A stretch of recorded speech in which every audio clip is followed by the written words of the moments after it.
Hoy vamos a hablar un poco de lo que estamos celebrando en este día. A la caída del sol de esta tarde terminó la Pascua judía, que comenzó la caída del sol ayer. O sea que estamos en el tiempo de Pascua judía. Ya a partir de la caída del sol hoy comienza la fiesta de Hamatzah, que es los 7 días cuando comen pan sin levadura. Y nosotros lo pasamos en Israel hace como 3 años, eso es horrible, 7 días sin comer pan.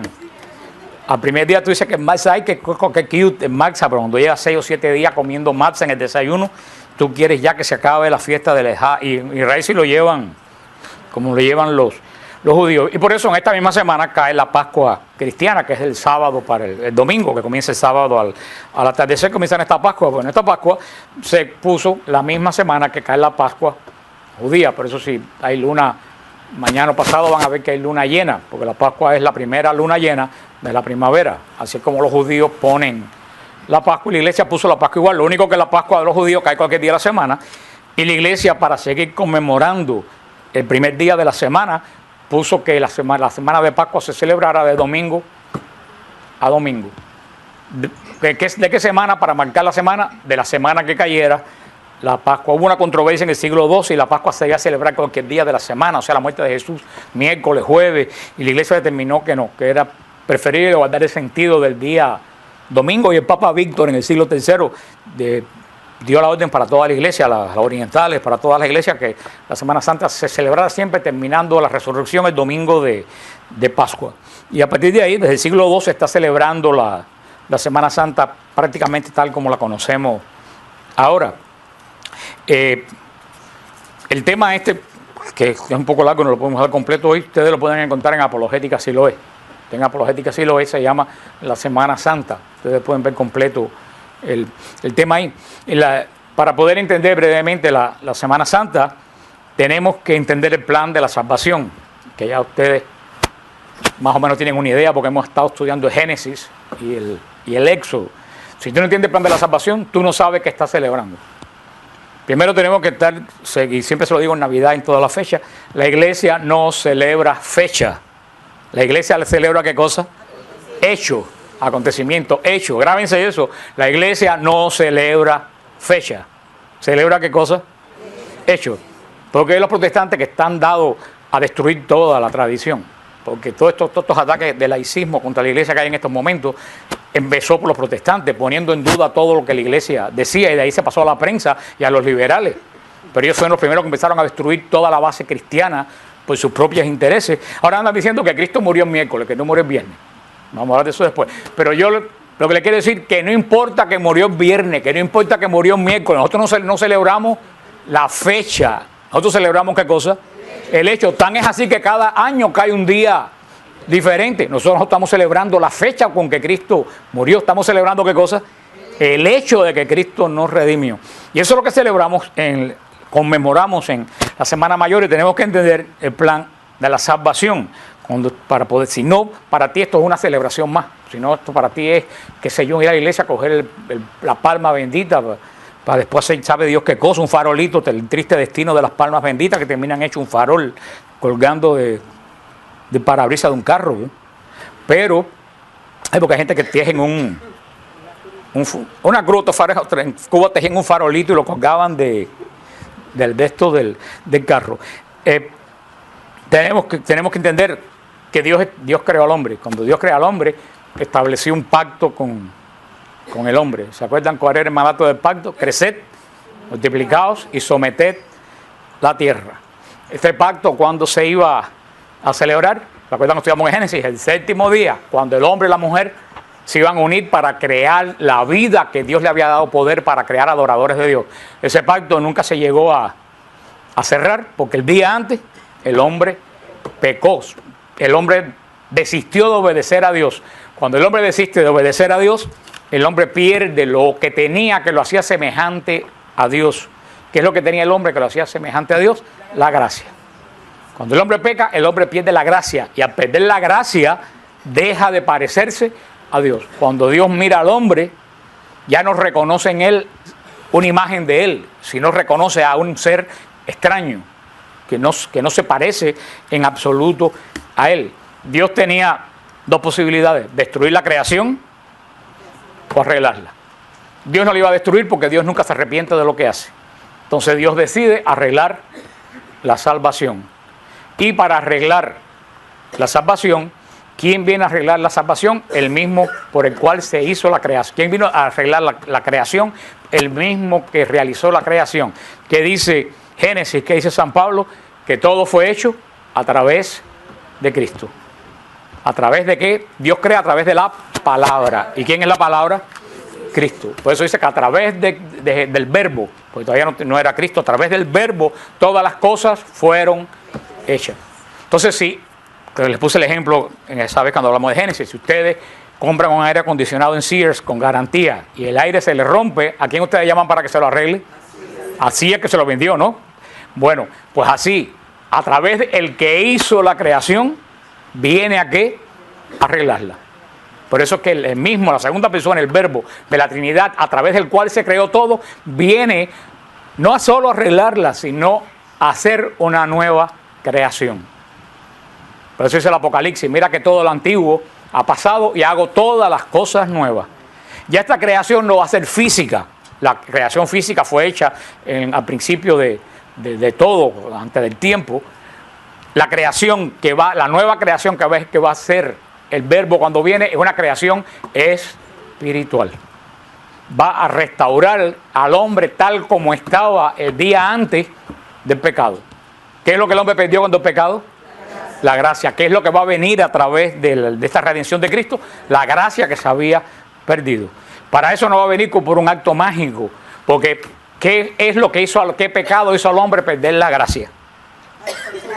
Desobediencia. Entonces, ¿de qué vale al hombre redimirlo si tú no le enseñas cómo tiene que vencer la desobediencia? Entonces, Dios viene no solo a redimirnos, sino viene a enseñarnos que se puede ser obediente. Por eso dice el Salmo: he aquí que estoy aquí para hacer tu voluntad. Es lo que dice Cristo Jueves Santo. Pero si para eso he venido, glorifícate, Padre. Cristo viene no solo a redimirnos, sino a enseñarnos que se puede ser fiel, haciéndose un hombre igual que nosotros en todo, menos en el pecado. Alguien dice: no, pero Cristo era Dios, pero como hombre le dolían los clavos y le dolía la tortura exactamente igual que a ti, exactamente igual que a mí. Y como hombre tenía miedo exactamente igual que tú, exactamente igual que yo. Ese gran misterio que Dios es exactamente, Dios se hace exactamente igual a nosotros, menos en el pecado, que no tiene cabida en él. Pero cuidado que no teniendo pecado, cuando sube a la cruz, carga todos los pecados. Y la angustia espiritual de Jesús en la cruz tiene que haber sido más horrible que la angustia física. Porque el que no había conocido pecado sintió sobre él, no su pecado, sino los pecados de toda la humanidad. Porque él, como hemos visto en los sacrificios en el libro de Levítico, él va a morir en sustitución nuestra. ¿Qué es la consecuencia del pecado? La muerte. Él va a morir para que nosotros volvamos a tener vida. Ese es el centro. Y Dios comienza este antiguo pacto a través de Abraham, y que lo consuma en Moisés. ¿Para qué es el pacto que comienza Dios?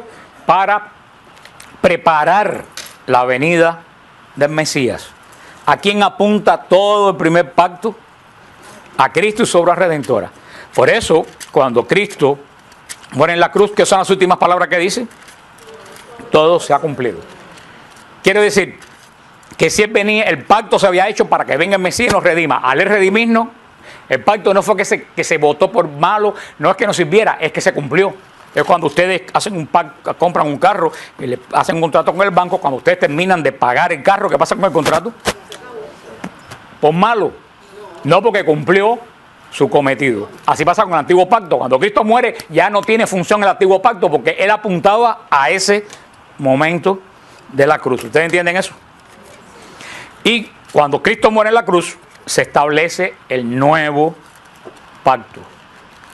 Ya el hombre es restaurado con la gracia y comienza el nuevo pacto, donde ya no hay ley de no, sino es ama a Cristo, imítalo a él. Tienes la libertad inclusive de rechazarlo, pero síguelo no porque te lo mandan, sino porque tu corazón te lo pide. Y la semana mayor comienza con la fiesta del Domingo de Ramos. Y las fiestas pascuales están llenas de signos. ¿Y cuál es uno de los signos uno de los signos más visibles del Domingo de Ramos, aparte de las palmas, es el burro? El burro, porque todo el mundo dice Jesús entró montado en un burro. Y mucha gente piensa que por humildad, y no tiene nada que ver el burro con humildad, porque vuelvo a decir, nosotros siempre interpretamos la Biblia con mentalidad del siglo XXI. Por eso que no lo entendemos. El burro no era signo de humildad en Israel. Los reyes de Israel entraban a Israel en burro. Cuando el rey de Israel era coronado, no entraba en caballo, entraba en un asno, era una entrada real. Por eso, desde el Génesis, en Génesis 49, cuando Jacob, Israel moribundo, bendice a cada uno de sus hijos, dice en Génesis 49:9, cachorro de león eres Judá, te agachas y te echas cual león, ¿quién te va a desafiar? No se irá el cetro de la mano de Judá, ni el bastón de mando de entre sus piernas, hasta que venga aquel que le pertenece, y al que harán homenajes los pueblos, ese que amarra a la vid su burrito, y a la cepa el hijo de su burra. Eso es la promesa que da el Señor a Judá. O sea que Judá va a tener la corona y el cetro lo va a mantener durante todo el tiempo hasta que venga el que le pertenece. ¿Quién era el rey de Israel desde el principio? ¿Quién era el Dios de Israel desde el principio? ¿Quién? Dios es el rey de Israel. Ustedes andan muy mal si no se han enterado todavía. A Israel le dieron reyes por ser el pueblo, un pueblo rebelde y gritar que querían un rey de todas formas, pero Dios es el rey de Israel. Por eso que el arca iba adelante. Los reyes de Israel vinieron por desobediencia del pueblo de Israel. Dios era el rey de Israel. Y por eso cuando Dios dice la profecía en Génesis que Dios va a regresar un día a recoger la corona y el bastón de mando, y que va a venir como montado en un burro con al lado el hijo de una burra. Por eso cuando Jesús entra en Jerusalén en un burro o una burra, no entra con signo de humildad, está diciéndole a Israel que conocía la profecía: yo soy aquel que Jacob bendijo a Judá cuando le dijo que iba a traer la corona y el bastón de mando, venía a recogerlo. Por eso que Jesús, que siempre se mostró tan discreto, que le decía a la gente: no le digan a nadie que yo te sané, no le digan a nadie. Cuando están toda la gente gritando Hosanna y dando aquella cantidad de gritos, que los fariseos le dicen: pero manda a callar a esta gente. Jesús dice: si estos se callaran, las piedras van a gritar hoy. Porque esa era la entrada solemne del Mesías en Israel, a recoger lo que le correspondía: el cetro, el mando y la corona. Ya no hace falta más rey ni más sumo sacerdote, él.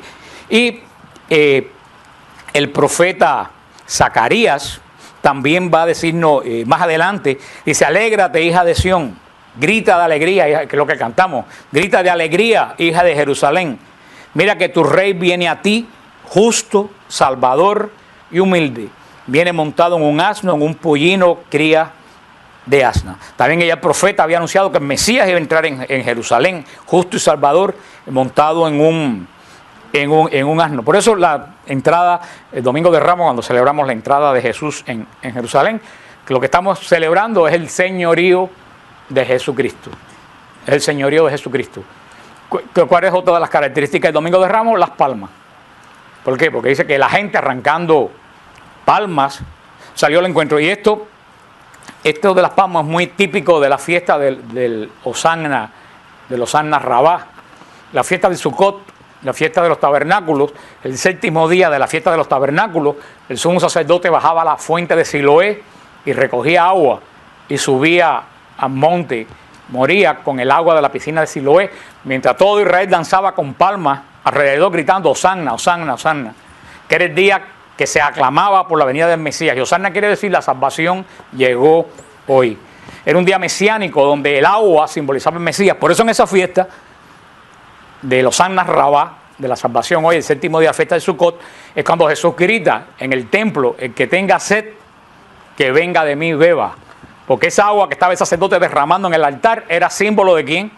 De Jesús, fuente de agua viva. Por eso los judíos le dan un recibimiento a Jesús recordando, así como entraban el agua del Siloé, quiere decir el enviado, el agua del enviado, entraban al templo, así ya no estaba entrando el agua del enviado, estaba entrando el enviado. Por eso le dan un recibimiento propio de los San Rabá con las palmas. Por eso cuando recibimos las palmas el domingo de Ramos, estamos recibiendo simbólicamente el señorío de Jesucristo en la vida de cada uno de nosotros. Por eso uno besa la palma, digo, Señor, te reconozco que tú eres el Mesías, que tú eres el Señor. Cuando él dice que Jesús se dirigió al templo y expulsó a los vendedores, también lo hizo el profeta Zacarías. Mira que mi casa no es cueva de ladrones, sino casa de oración. Eso también está al final de la profecía del profeta Isaías. En el Éxodo, capítulo 12 del Éxodo, creo que por el versículo 6, dice que el día 10 Israel escogerá el cordero, el 10 de Nisán. Nisán es el equivalente de nuestro abril, pero acuérdense que es un mes movible. Nisán puede caer entre marzo y abril, o en abril, o a principio de marzo, principio de abril. ¿De acuerdo con qué cae Nisán? Con la luna llena de primavera. El 10 de Nisán, todos los israelitas tenían que separar un cordero y llevarlo al templo. ¿Para qué los israelitas separaban el cordero? Lo llevaban al templo para que el sacerdote lo examinara. Porque el sacerdote tenía que declarar que el cordero era apto para el sacrificio. El sacerdote lo examinaba. ¿Qué es lo que buscaba? Que fuera macho, menos de un año, y no tuviera defecto. Porque dice 4 días, porque imagínate, si era un cordero por familia, y muchas veces en Jerusalén habían 1 millón de personas en la Pascua, imagínense, y calcula que una persona tuviera 10 o 14 o 15 personas, imagínense cuántos corderos no entraban en Jerusalén para la Pascua. Por eso, como sabemos que el cordero se sacrificaba el viernes al atardecer, que el cordero se comenzaba a revisar por los sacerdotes en el templo el lunes, martes, miércoles, jueves. Son los 4 días. Entraba el domingo y por 4 días se revisaba. Por eso vemos que cuando Jesús entraba en Jerusalén el domingo, al mismo tiempo que entraba Jesús, que es lo que estaban entrando por otra puerta, por la puerta de los carneros, que es lo que estaba entrando en Jerusalén, los corderos de la Pascua. Tú ves la similitud. Jesús entra por una puerta y los corderos de la Pascua por otra. ¿Y qué van a hacer con esos corderos durante 4 días? Revisarlo. Todos esos días, lunes, martes, miércoles y jueves, Jesús la pasó en el templo. ¿Y qué se pasó todo ese tiempo haciendo los fariseos y los saduceos? Haciéndole preguntas. ¿Qué es lo que estaban haciendo de cierta forma? Examinándolo. Como tal, fíjate cómo Jesús sigue el proceso del cordero de la Pascua. Por eso, saltándonos un pedazo, por eso cuando el jueves santo por la madrugada Jesús se enfrenta con el sumo sacerdote, con Caifás, el sumo sacerdote de Israel. ¿Qué hace también el sumo sacerdote? Le pregunta. Y por eso le pregunta a Jesús, dime, y Jesús no contesta. ¿Se acuerda que le da una bofetada y le dice, ¿cómo tú? Esa bofetada fue después cuando le dice el sumo sacerdote, viendo que Jesús no le decía lo que él quería para su condena, le dice, dime en nombre de Dios vivo, tú eres el Mesías. O sea que el sumo sacerdote pone a Jesús bajo juramento. Cuando un judío estaba bajo juramento tenía que decir la verdad. Pues si no caía en pecado es impensable que Jesús cayera en pecado. Por eso cuando el sumo sacerdote pone bajo juramento a Jesús, dime si tú eres el Mesías, Jesús dice, tú lo has dicho, yo soy.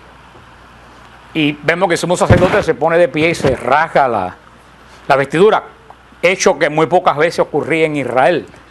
Fíjense que las vestiduras del sumo sacerdote eran vestiduras sagradas. Cuando el sumo sacerdote se rompía las vestiduras, quería decir que había oído algo horrendo, más allá de una blasfemia. Había oído algo más allá de lo que nadie en Israel había oído, algo que ofendía el corazón mismo de Dios. Casi nunca eso aparece en la Biblia, que se ha hecho que el sumo sacerdote se rasgue la vestidura. ¿Por qué? Porque no fue que entendió que Jesús decía que era el Mesías. Porque si le preguntan, dinos si tú eres el Mesías, él tenía que esperar 2 respuestas nada más. O sí o no. O sea, él estaba esperando que le dijera que sí para condenarlo. Pero ¿por qué él brinca y se rasca la vestidura? Porque lo que Jesús le contestó fue con la palabra que él decía el día de Yom Kippur en el templo, que nadie la conocía. Él le dijo, yo soy el que soy. Y el sumo sacerdote entendió perfectamente que aquel carpintero le decía que él era el Dios de Israel. Y por eso que se asustó tanto que se rasgó la vestidura y dijo, reos de muerte, aquí no hay, si este hombre dice que es el Dios de Abraham, este hombre hay que matarlo. Es la blasfemia más grande que se ha dicho en Israel. Pero cuando él dice reos de muerte, ¿qué es lo que está haciendo el sumo sacerdote?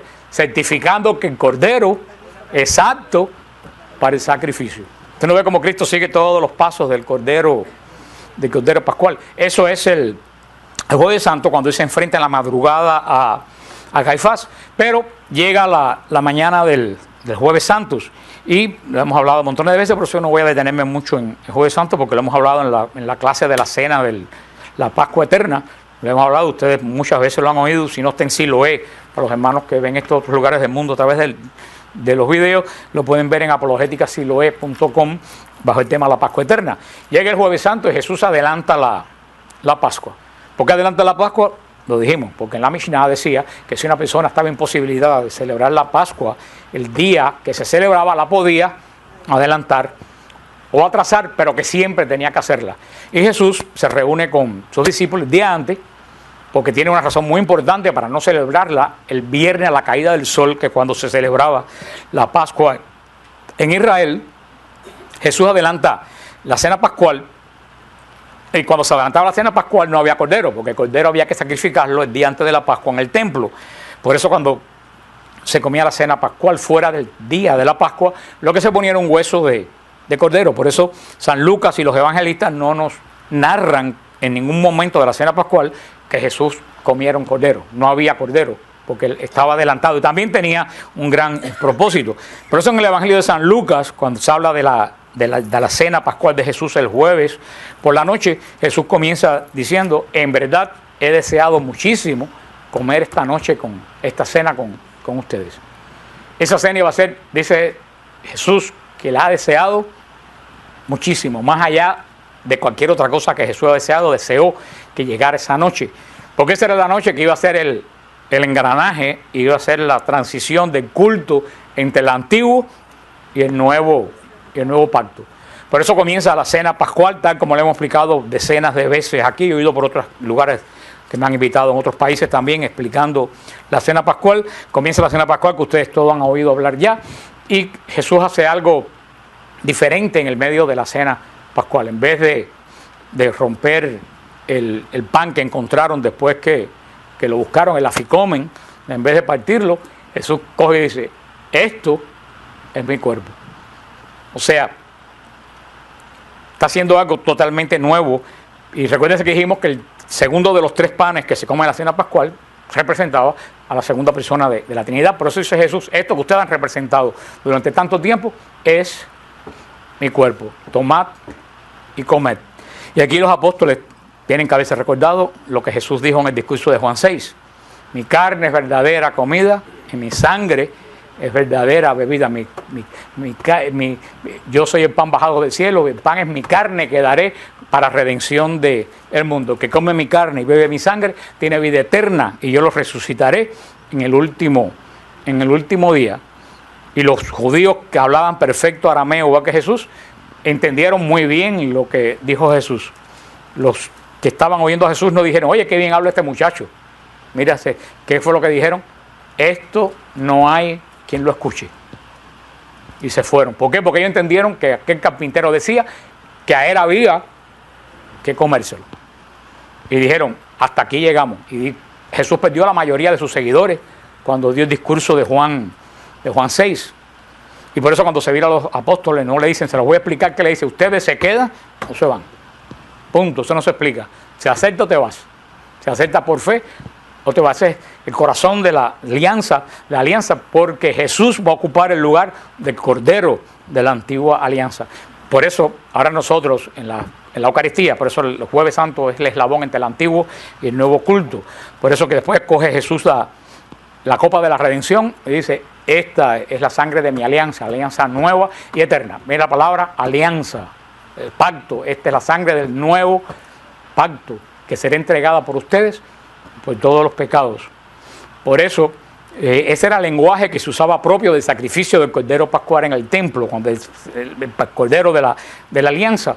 Por eso los apóstoles entendieron lo que Jesús estaba hablando, de algo que se decía en el templo, la sangre del Cordero de la Alianza. Jesús dice, esta es la sangre de la alianza nueva y eterna, no una alianza que se acaba, sino una alianza perfecta. E instituye la Eucaristía. Es el único culto que Dios ha ordenado. Cristo no ha ordenado ningún otro culto. Cristo mandó predicar hasta los confines de la tierra, pero Cristo nos mandó que los domingos nos reuniéramos y le predicaran. Él mandó que predicáramos siempre. Cristo nos mandó que se tocara pandereta. El único culto que Dios mandó fue hacer esto en memorial mío. La Eucaristía es el único culto que Dios ha ordenado. Por eso dice San Pablo, cada vez que comemos de este pan y bebemos de este cáliz, anunciamos tu muerte. ¿Hasta cuándo? Hasta que vuelva, para siempre. Hacer esto memorial. Hemos hablado que memorial no es recuerdo, memorial es un sacrificio que se hacía, mandado en el Levítico, donde se recordaba a Dios que el hombre tenía un pacto con él. La Eucaristía es el memorial del pacto de Dios a los hombres. Y por eso Jesús, después que hace esto, dice, haced esto en memorial, en sacrificio memorial mío. Y cuando Jesús dice esa palabra, instituye la noche de Jueves Santo el sacerdocio. Porque le dice a estos hombres que estaban allí, esto que yo hice, ustedes tienen que seguir haciéndolo. No se lo dijo a los 500, no se lo dijo a todos sus seguidores, se lo dijo a los 11. Por eso que en el aposento alto no había más nadie que ellos. Hacer esto en memorial mío. A partir de ese momento nace el sacerdocio en la Iglesia Católica, porque esos hombres van a seguir haciendo, ¿qué cosa? Lo mismo que hizo Jesús. La cena pascual, ahora en el nuevo pacto donde Cristo es el Cordero. De ahí Jesús dijo, yo no voy a tomar más vino hasta que no esté en el reino de mi Padre. Jesús no toma la copa de la redención y sale al huerto de los olivos, Getsemaní. Todos sabemos lo que ocurre en Getsemaní. En Getsemaní ocurre algo muy sencillo pero muy terrible. Jesús tiene miedo. No hay nada más que eso. Y esa es la grandeza de la noche de Getsemaní, que el Dios que creó el universo tiene miedo. ¿Tiene miedo de qué? De lo que le espera el día siguiente, que él sabía bien que la muerte de crucifixión era una muerte horrenda, más todo lo que iba a pasar primero. Y en ese momento que empieza Jesús a decir, Padre, si puede, aparte de mí esta copa. Se refería a la copa de la redención que él no había bebido en la cena pascual, que él dijo que él iba a beber en la voluntad de su Padre. Y aquí entra Jesús en la agonía, que lo hace inclusive que se le rompan los vasos capilares y sude sangre, hasta que Jesús hace el gran remedio y dice, bueno, para esto yo he venido, para hacer la voluntad de mi Padre, que no se haga mi voluntad, sino la tuya. Y cuando Jesús dice eso, para de sufrir. De hecho, otras veces estuve leyendo que uno sufre cuando uno va en contra de la voluntad de Dios. Cuando tú te dejas llevar por la voluntad de Dios, tú paras de sufrir. Y eso fue lo que dice, es que cuando Jesús le dijo al Padre que se haga tu voluntad, los ángeles vinieron y lo sirvieron. Y Jesús le dice a los apóstoles, levántense que ha llegado mi hora. Todo el mundo pensaba que en ese momento le iban a coronar rey. Ha llegado mi hora. No, ha llegado la hora porque él vino a morir en la cruz. La resurrección es consecuencia de la cruz, pero Jesús a lo que vino fue a morir en la cruz. La redención se efectúa en la cruz. Por eso jueves por la noche es tiempo de meditación, es tiempo de orar con Jesús, porque todavía resuenan estas palabras de Jesús. Ni siquiera han podido orar conmigo una hora. Y a cada uno de nosotros nos viene bien esa frase de Jesús. De ahí Jesús es llevado al sumo sacerdote, ya lo explicamos cuando tiene el encuentro con Caifás. Ellos deciden que Jesús tiene que ser muerto, y ellos no tenían poder para dar la pena de muerte. Era el procurador romano el único que podía condenar a alguien a muerte. Por eso el otro día, temprano en la mañana, lo llevan a Pilato, y tenemos este diálogo tremendo de Jesús con Pilato, cuando Jesús le dice, si yo soy mi rey, yo soy rey, pero el reino mío no es de este mundo. Si fuera de este mundo, mi Padre había mandado a los ángeles a que me defiendan. Cuando le dice que la verdad, dice Pilato, ¿qué cosa es la verdad? Y Pilato, los romanos tenían un gran sentido de la justicia. Por eso Pilato está en un dilema, porque dice, este hombre no le encuentro nada. Y los romanos eran, si algo tenía Roma, era el sentido de la justicia. Los derechos romanos hasta el día de hoy se estudia. La ley como derecho romano. Y Pilato estaba en un dilema tremendo. Y Pilato hubiera liberado a Jesús, porque no era el plan de Dios que Pilato liberara a Jesús, pero los que leen historia, Pilato era protegido de un asistente del emperador Tiberio, que creo que se llamaba Tigelino, creo que se llamaba, que era como el primer ministro, y unos pocos meses antes había caído en desgracia, lo habían matado a él y a toda su familia, el emperador. Y el que protegía a Pilato había caído en desgracia. Pilato estaba muerto de susto que a él le fueran a pasar la cuenta por ser protegido de Tigelino. Por eso él va a soltar a Jesús cuando le dicen, él se proclamó rey de los judíos y va en contra de César. Ahí sí la cosa se la puso muy difícil, porque podían usar ese argumento en Roma para decir que él permitía a alguien que tomara el poder del César. Y fue cuando la famosa gesto de Pilato, que se lava las manos y entrega a Jesús a la muerte. Y Jesús, eso es lo que celebramos el viernes. El viernes celebramos el hecho fundamental del proceso de restauración del ser humano a la gracia. Vemos, el viernes celebramos la muerte de Jesús cargando nuestros pecados. Y hay, qué sé yo, hay como 300 profecías que se han cumplido el Viernes Santo, pero algunas nada más que yo le saqué, porque todo el Viernes Santo es de cumplimiento de profecía. En el Salmo 41, versículo 9, dice, hasta mi mejor amigo en quien yo confiaba y que compartía el pan conmigo, me ha puesto la zancadilla. Salmo 49, versículo 9. Dice Zacarías 11, 12, y pesaron por mi salario 30 piezas de plata. Y me dijo el Señor, échalo al tesoro, hermoso precio con que me has tasado. Y tomé las 30 piezas de plata y la eché en la casa del Señor.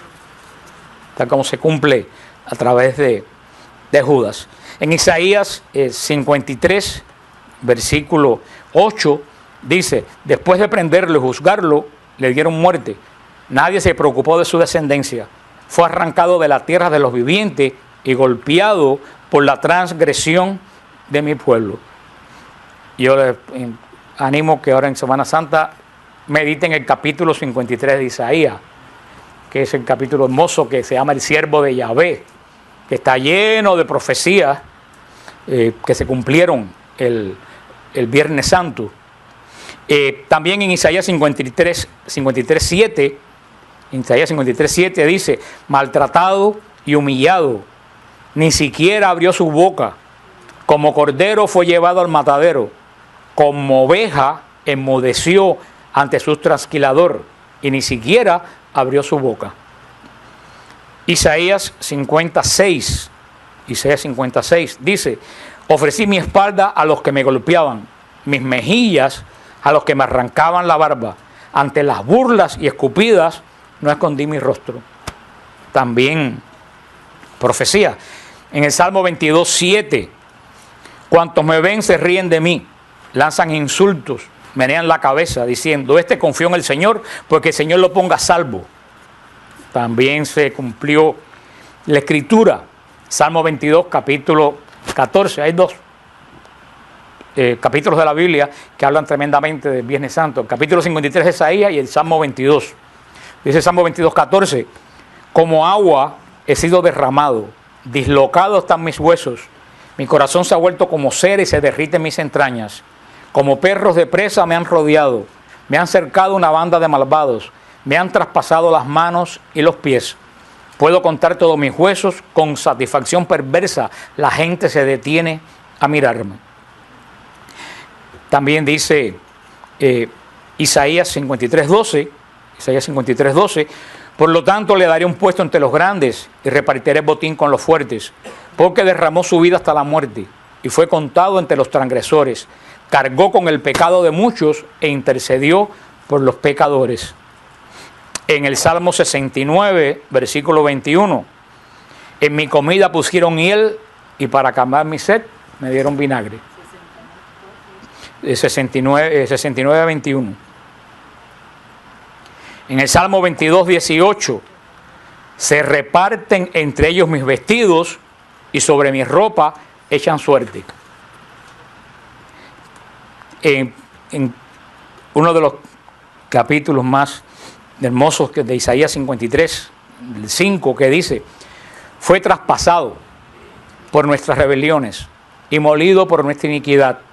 Sobre él recayó el castigo, precio de nuestra paz, y gracias a sus heridas hemos sido sanados. Todos andábamos perdidos como ovejas, cada uno seguía su propio camino, pero el Señor hizo recaer sobre ella iniquidad de todos nosotros. Después de prenderlo y juzgarlo, le dieron muerte.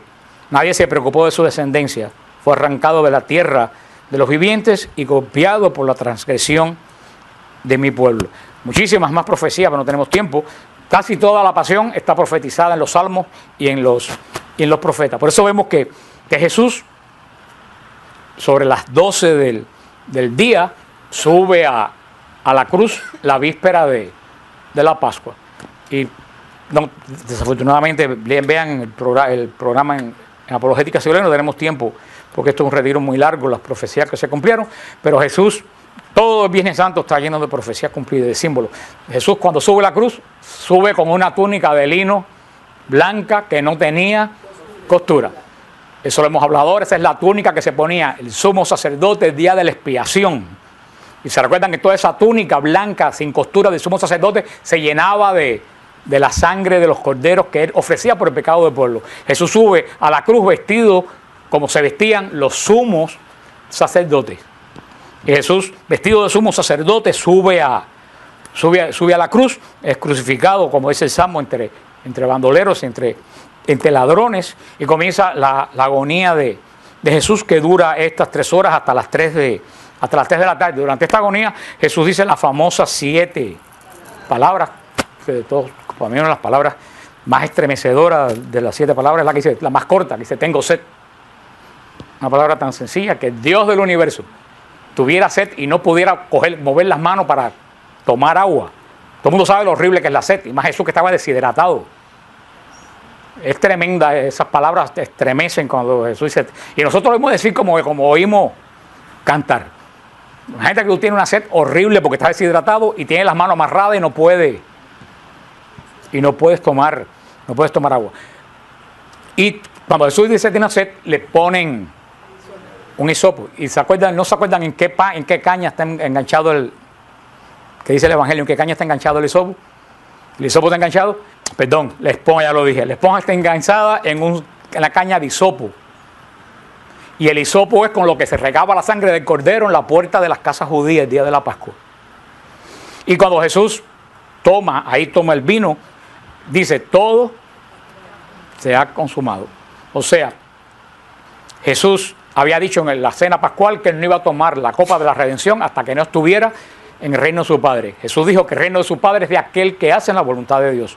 Por eso, el que está en la voluntad de Dios está en el reino del Padre. Jesús, en lo alto de la cruz, estaba en lo perfecto de la voluntad de Dios. Y ahí toma la copa de la redención de la cena pascual. Y cuando toma la copa de la redención, dice: todo se cumplió, y entrega, dando un grito tremendo, entrega su espíritu.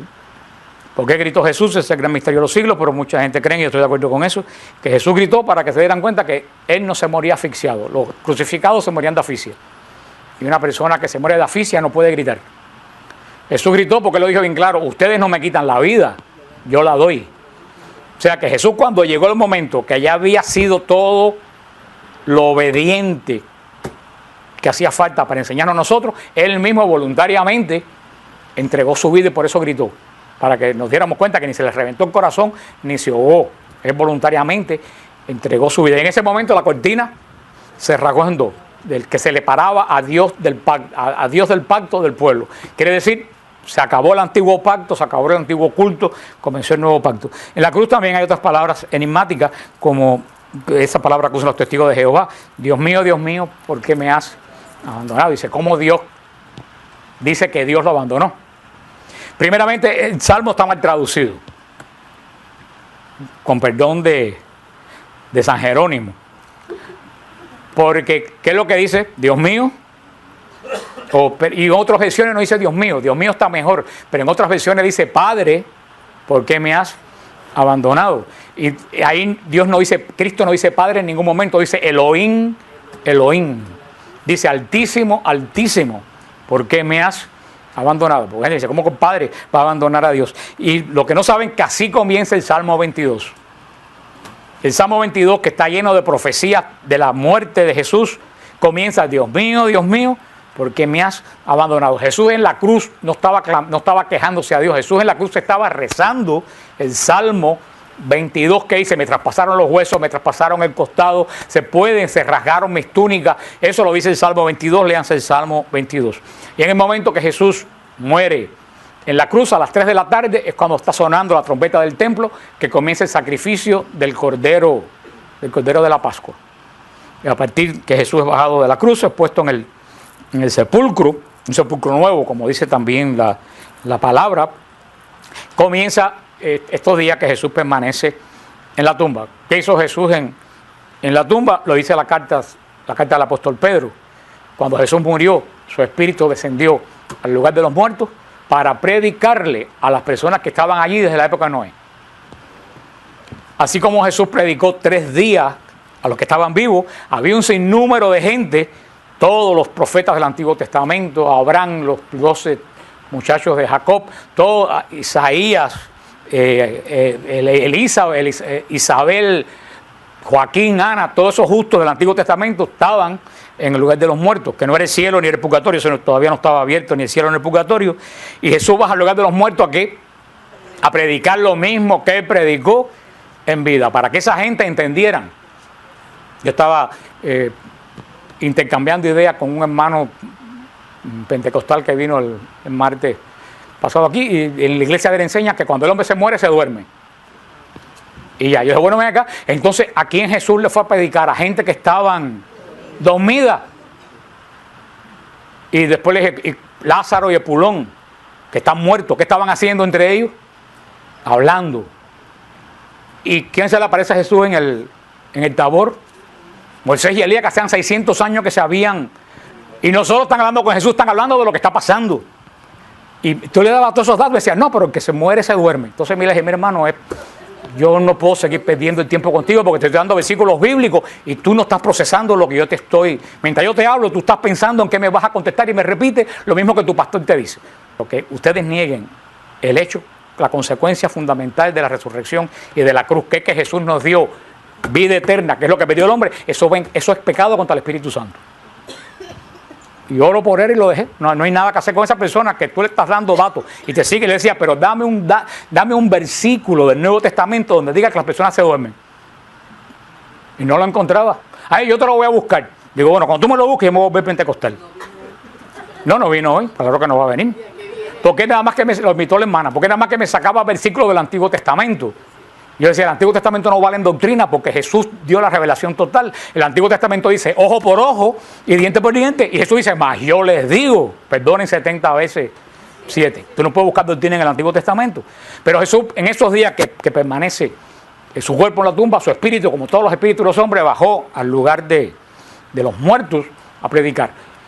Al amanecer de la mañana del domingo, Jesús resucita de entre los muertos. Aquí viene este lío que dicen los protestantes, que si son 72 horas, hermano, para Dios el tiempo no cuenta. Dios no vive en tiempo, Dios no tiene tiempo. Esto de los 3 días es sencillamente, cuando Jesús dice los 3 días, fíjate, cuando Jesús dice los 3 días, ¿de qué está hablando? Dice, en mí se va a cumplir el signo de Jonás, que estuvo 3 días en el vientre de una ballena. Pero lo importante ahí no son los 3 días. Jesús está haciendo una referencia a qué. ¿A quién se está refiriendo Jesús cuando habla de los 3 días? A Jonás. Se está refiriendo a lo que los judíos sabían, que Jonás estuvo 3 días en el vientre de una ballena. Y esos 3 días que Jonás estuvo en el vientre de una ballena, por cómo lo daban todos sus compañeros, muerto. Y cuando todos lo daban por muerto, él salió vivo. Eso es lo que Jesús le quiere decir. El énfasis no es en los 3 días, el énfasis es, yo voy a hacer exactamente igual que hizo Jonás. Ustedes me van a dar por muerto, pero yo voy a resucitar. Por eso 72 horas no es importante, es lo que Jesús quiso. La importancia ahí se refiere no a los 3 días, sino a quién, a Jonás. Por eso nosotros decimos, Murió el viernes, primer día, sábado segundo, domingo tercero. Al tercer día, Dios no está cronometrado, Dios es soberano. Por eso al tercer día, cuando todos lo buscaban entre los muertos y las mujeres fueron a embalsamarlo porque estaba muerto, igual que Jonás, todos lo daban por muerto. Cuando llegan las mujeres a la tumba, reciben la gran noticia. ¿Quién se la da? Un ángel. Jesús, el que buscan, no está, ha resucitado. El mismo ángel que le cerró a los hombres la entrada al paraíso, ¿se acuerdan cuando hemos fue expulsado del paraíso? Un ángel se paró y no lo dejó entrar. El mismo ángel que no dejó entrar a los hombres al paraíso, le dice a los hombres, ya pueden entrar al paraíso. Porque la muerte, ustedes no pueden entrar al paraíso porque sobre ustedes cayó la muerte. Jesús venció a la muerte. Jesús es el primer hombre, porque es verdadero hombre. Jesús es el primer hombre que vence, porque a Lázaro Jesús lo resucitó. A la hija de Jairo Jesús lo resucitó, pero a Jesús nadie lo resucita. Es batalla contra la muerte. Que eso es el gran misterio. No sabemos qué pasó en la encarnación, es misterio. No sabemos cómo Jesús nació, es misterio. Y no sabemos cómo Jesús resucitó. Pero tiene que haber sido algo terriblemente poderoso la batalla de Cristo. Es así que dice que una piedra gigantesca salió despedida. Cuando el cuerpo de Jesús se transformó del cuerpo físico en cuerpo glorioso. Porque Jesús, ayer vi en el Discovery esa porquería también diciendo que Jesús resucitó espiritualmente. Y yo digo, eso es una estupidez lógica. Jesús no puede resucitar espiritualmente porque el espíritu no muere. Y si el espíritu no muere, ¿cómo va a resucitar? Resucitar es volver a vivir. ¿Qué es lo único que muere? El cuerpo. La resurrección física de Jesús. Y ese día de resurrección por la mañana, también se celebraba la fiesta del Bicurín, que era cuando el sacerdote en la antigua alianza cogía la primera gavilla de la cosecha y la levantaba delante de Dios. Por eso Jesús ya es nuestro sumo y eterno sacerdote. Una característica que el sumo sacerdote no lo podía tocar ninguna mujer cuando iba a ministrar. Por eso cuando la Magdalena va a tocar los pies de Jesús, Jesús le dice, no me toques. No he subido a mi Padre. Esa mañana Jesús va a presentar a su Padre los primeros frutos de la redención. ¿Quiénes son los primeros frutos de la redención? Todos los que estaban en el lugar de los muertos, que habían cumplido con la ley, que Él les había predicado. Esos son los primeros que se beneficiaron de la cruz. Y uno que se coló del nuevo pacto. ¿Quién se coló del nuevo pacto? El ladrón. Los protestantes en ese delirius tremens, en que ellos andan, dicen, tú ves, no hay purgatorio porque el buen ladrón no tuvo que ir al purgatorio. Y en primer lugar, el purgatorio es un proceso. Es un proceso que se establece después que las personas pueden entrar al cielo. O sea que antes que las personas pudieran entrar al cielo, no existía purgatorio, porque el purgatorio es para purificarnos de las faltas que no pudimos reparar. Entonces el purgatorio es un estado camino al cielo. El purgatorio no existía anteriormente, hasta que no empezaron a morir los mártires, no empezó el purgatorio. El buen ladrón se beneficia de una situación única en el mundo. Estaba en la cruz junto con Jesús. Y no solo estaba en la cruz junto con Jesús, le dijo, acuérdate de mí cuando estés en tu reino. Y si Jesús es Dios para hacer con quien quiera lo que Él le da su realísima gana. Y se lo dijo, hoy vas a estar conmigo en el paraíso. No quiere decir que se iba a estar en el cielo. ¿Qué cosa es el paraíso? Lo que el hombre había perdido. ¿Y qué cosa era el paraíso? El lugar de la gracia, el lugar de la comunión con Dios. Jesús le dice, hoy tú vas a estar en comunión conmigo. Porque el buen ladrón entraría al cielo cuando Jesús presentó todas las personas la mañana de la resurrección. Pero me decía, no, porque el buen ladrón no hizo obra y se salvó. Digo, que sigue con las obras. Eso de decirle, Jesús, acuérdate de mí. ¿Qué cosa es eso? Una obra, está haciendo algo. Vaya. Y en esa mañana de la tarde, Jesús resucita también en la mañana del domingo, porque los judíos, ellos tenían un rito. A los 3 días de muerto, fíjate, no a los 72 horas, a los 3 días de muerto, ellos iban a la tumba y llamaban 3 veces al muerto. Y si el muerto no contestaba, era declarado muerto. ¿Por qué? Porque había personas que no morían, que le daban catalepsia o epilepsia, y como era una cueva, 2 o 3 días podían sobrevivir dentro de la cueva. Y por eso, para evitar eso, abrían y llamaban a ver si de verdad la persona a lo mejor tenía un ataque de algo cuando murió y salía, pero era declarado muerto. Y por eso, si ustedes vienen a ver, Jesús bajo la antigua ley nunca fue declarado muerto, porque cuando fueron al tercer día, él estaba vivo. Él estaba, aunque pasó por el proceso de la muerte, pero legalmente no fue declarado muerto, como dice el Salmo: mi siervo no conocerá la corrupción. El cuerpo de Jesús no se podía corromper, porque acuérdense que todo en la antigua ley que se corrompía no era de Dios. La levadura, la miel, todo eso no era de Dios, porque la corrupción es lo opuesto de Dios. Por eso el cuerpo de Jesús no podía ser corrompido. Y eso es lo que celebramos el domingo de resurrección. Por eso, el domingo de Ramos es el día que celebramos, ¿qué cosa? El señorío de Jesús. Jesús, el Señor de la nueva alianza, la plenitud del mesianismo entre nosotros. El Jueves Santo celebramos la institución de la Eucaristía. La institución de la Eucaristía, que es el centro culminante de la alianza, de la nueva alianza. Y el Jueves Santo también se celebra la institución del sacerdocio. El Jueves Santo es el día para orar por los sacerdotes. Es el día que Jesús instituye el sacerdocio. La noche del Jueves Santo, por eso que el Santísimo está puesto, en nuestros países eran toda la noche, aquí es hasta las 12 de la noche, por eso que el Santísimo está puesto para que los cristianos acompañen a Jesús como los apóstoles no pudieron acompañarlo.